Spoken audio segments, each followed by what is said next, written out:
Tu crois contrôler ta vie, tu te trompes. Regarde ça et en 5 secondes, tu vas comprendre qu'en réalité, tu ne contrôles rien. Et c'est ok en réalité de ne rien contrôler. Dans cette vidéo, tu vas voir exactement pourquoi c'est normal et c'est ok de ne rien contrôler. Mais surtout, pourquoi vous devez l'accepter. Et une fois que vous l'acceptez, comment cela va impacter positivement votre vie. Comment cela va vous rendre plus heureux, plus libre, mais surtout, maître de votre vie. C'est paradoxal, non?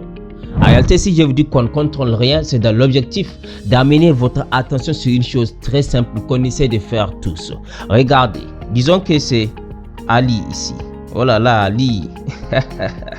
Vous allez vous rendre compte que généralement, Ali voudra contrôler les autres. D'accord? Ali voudra contrôler son enfant. Ali voudra contrôler sa femme, etc. Or, c'est uniquement dans les cercles ici, les cercles d'ici, qu'en réalité, Ali a du pouvoir. C'est uniquement dans ces cercles. Tout ce qui est en dehors du cercle, Ali ne contrôle pas cela. Et pourquoi j'ai commencé la vidéo fort en disant qu'on ne contrôle rien? Parce que généralement, ce qu'on contrôle, on les prend pour acquis et on veut maintenant contrôler ce qu'on ne contrôle pas. Mais en se faisant en réalité, voilà le véritable problème. On met toute notre énergie, notre temps pour essayer de contrôler ce qui est impossible de contrôler, les autres, le futur, le passé, les résultats, etc. Et on lâche prise ce qu'on contrôle vraiment.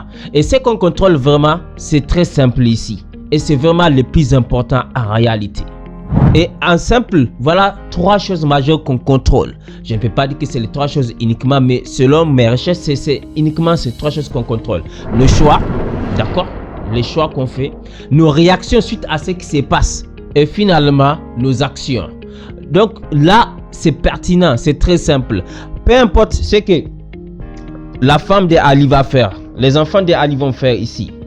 Ali a toujours le choix de sa réaction. Comment Ali va réagir? Vous me suivez? Suite à cette réaction, Ali a toujours le pouvoir de faire un choix. Quel choix Ali va faire? Ali a toujours également la possibilité de décider de quelle action Ali va prendre. Donc, quand on se maintient à cela, on se rend compte qu'en réalité, on ne contrôle jamais rien, veut dire qu'on ne contrôlera jamais ces groupes de choses qu'on essaye de contrôler. Les autres, le passé, le futur, les résultats, ce qui se passe en général. La seule personne que tu contrôles, c'est toi-même.